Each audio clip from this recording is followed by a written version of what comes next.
औज़ुबिल्लाहिमिनश्शैतानिर्रजीम बिस्मिल्लाहिर्रहमानिर्रहीम।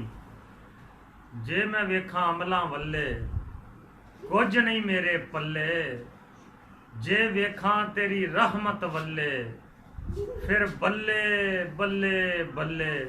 ते लख वारी मैं तौबा भन्नी, मैं हाँ बेअतबारा फिर भी फजल तेरे दियां मौला, मैं आसां रखण वाला। मक्खण जट पंजाबी चैनल वालों तमाम सुनने वालियां नूं अस्सलामु अलैकुम। औरंगजेब आलमगीर बादशाह मुगल बादशाहां तो सब तो बड़ा बादशाह होया, जिन्हें बर्रे सगीर ते करीबन कोई 48 साल हुकूमत की। ओदा दौरे हुकूमत बड़ा आला ते उमदा सी। ओदियां दो खूबियां बड़ियां नवेकलियां सी ਜਿਹੜੀਆਂ ਉਹਨੂੰ ਦੂਸਰਿਆਂ ਤੋਂ ਮੁਨਫਰਦ ਰੱਖਦੀਆਂ ਸੀ। ਉਹਨਾਂ ਵਿੱਚੋਂ ਇੱਕ ਇਹ ਸੀ ਕਿ ਉਹ ਈਮਾਨਦਾਰ ਬੜਾ ਸੀ। ਉਹ ਆਪਣਾ ਜੇਬ ਖਰਚ ਕੁਰਾਨ ਪਾਕ ਦੀ ਕਿਤਾਬਤ ਤੇ ਟੋਪੀਆਂ ਸੀ ਕੇ ਪੂਰਾ ਕਰਦਾ ਸੀ, ਯਾਨੀ ਕਿ ਸ਼ਾਹੀ ਖਜ਼ਾਨੇ ਚੋਂ ਉਹ ਆਪਣੀ ਜ਼ਰੂਰੀਆਤ ਪੂਰੀਆਂ ਨਹੀਂ ਸੀ ਕਰਦਾ। ਆਪਣੇ ਹੱਥ ਦੀ ਕਮਾਈ ਨਾਲ, ਮਿਹਨਤ ਨਾਲ, ਮਸ਼ੱਕਤ ਨਾਲ ਉਹ ਆਪਣੀ ਜੇਬ ਖਰਚ ਚਲਾਉਂਦਾ ਸੀ। ਉਹਦੀ ਦੂਸਰੀ ਜਿਹੜੀ ਖੂਬੀ ਉਹ ਇਹ ਸੀ ਕਿ ਉਹਦੀ ਯਾਦਾਸ਼ਤ ਬਹੁਤ ਸੀ।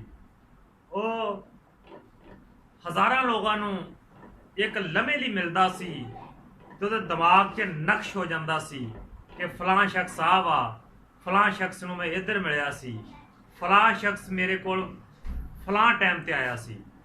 तो एक बहरूपिया ਉਹਦੇ महल च जनाब दाखिल होया। उन्हें बादशाह सलामत नाल शर्त लाई कि तुहाडी यादाश्त बहुत आ, अगर तुहानू मैं धोखा देने च कामयाब हो जावां तो की दोगे। तो बादशाह ने आख्या कि मैं तेनू जो तू आखेगा मूँह मंगी मरा दांगा अगर तू मैनू धोखा देने च कामयाब हो जाएगा। तो बहरूपिया कुछ अरसे बाद एक मुल्क का सफीर बन के उहदे महल च दाखिल होया। जो ही उहदे सामने गया, बादशाह ने फौरी पहचान लिया कि तू उही फराडियां वा, उही बहरूपियां वा। फिर चला गया। कुछ लम्हिਆਂ तो बाद फिर वो एक सौदागर बन के उहदे महल च दाखिल होया। जो ही बादशाह नाल उहदी मुलाकात हुई तो औरंगजेब ने पहले लम्हे ही पछाण लिया कि तू उही बरूपियां वा जिहड़ा मेरे नाल शर्त ला के गया सी। जदों उन्हें वेख्या कि बादशाह ते पहले लम्हे च पहली नज़र च पछाण लैंदा वा, फिर उन्हें सोच विचार की और सोच विचार तो बाद वो पहाड़ां वल निकल गया ते दरवेशी का रूप उन्हें धार लिया। उन्हें अल्लाह की इबादत शुरू कर दी। शब रोज़ अल्लाह तबारक व तआला की याद च बैठा रहिंदा सी। आस्ता आस्ता उसकी शोहरत होना शुरू हो गई। वो को गरीब गुरबा जान डै पै। गरीब गुरबा तो बाद आस्ता आस्ता शहर के अमराह जान डै पै। अमराह तो बाद आस्ता आस्ता ब्यूरोक्रेसी जान डै पई। ब्यूरोक्रेसी तो बाद आस्ता आस्ता अफीसर आला दर्जे ते जान डै पै। ये खबर आस्ता आस्ता पहुँचद्या औरंगजेब आलमगीर कोल भी पहुँच गई। तो औरंगजेब आलमगीर एक दिन वो कुठिया च चला गया।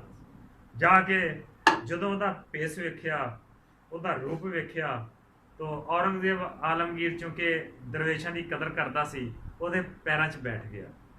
कहने लगा जी मैं वक्त का बादशाह, लेकिन तुहाडे करीब तुहाडी शान के मुताबिक मेरी जगह यही बनती है। तो वह बहरूपिया ने एक लम्हा इंतजार किया, बादशाह ना पछाण सकिया। तो फिर वो बहरूपिया ने एक कहका लगाया, यानी कि उच्ची दनियों हसिया। उन्हें कहा बादशाह सलामत तू मैनू नहीं पछाण सकिया। आख्या नहीं। तो उन्हें आख्या मैं उही बरूपियां वा जिन्हें तेरे नाल शर्त लाई सी।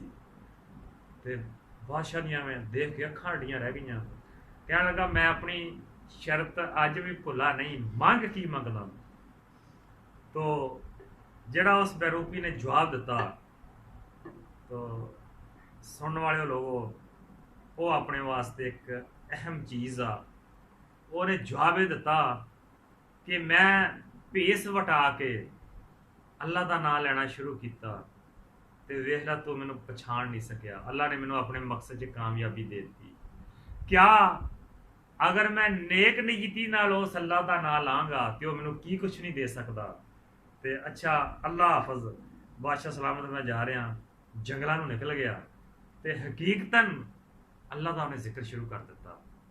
ਤੋ ਹਜ਼ਰਾਤੇ ਗ੍ਰਾਮੀ, ਅਗਰ ਅੱਲਾ ਦੀ ਜ਼ਾਤ ਦਾ ਅਸੀਂ ਦੂਏ ਨੂੰ ਧੋਖਾ ਦੇਣ ਵਾਸਤੇ ਇੱਕ ਸ਼ਖਸ ਨਾਂ ਲੈ ਰਿਹਾ ਸੀ ਅੱਲਾ ਦਾ, ਅੱਲਾ ਨੇ ਤਾਂ ਵੀ ਉਹਨੂੰ ਮੰਜ਼ਿਲ ਦਿੱਤੀ। ਅਗਰ ਅਸੀਂ ਨੇਕ ਨੀਅਤੀ ਨਾਲ ਅੱਲਾ ਦਾ ਨਾਮ ਲਈਏ, ਸਾਨੂੰ ਕੀ ਨਹੀਂ ਮਿਲ ਸਕਦਾ। ਆਓ ਅੱਜ ਅਹਿਦ ਕਰੀਏ, ਅੱਲਾ ਪਾਕ ਦਾ ਜ਼ਿਕਰ ਅੱਜ ਤੋਂ ਬਾਅਦ ਸੱਚੇ ਦਿਲ ਨਾਲ ਕਰੀਏ, ਤਾਂ ਇਨਸ਼ਾਅੱਲਾ ਸਾਨੂੰ ਕਦੀ ਘਾਟਾ ਨਹੀਂ ਪੈ ਸਕਦਾ।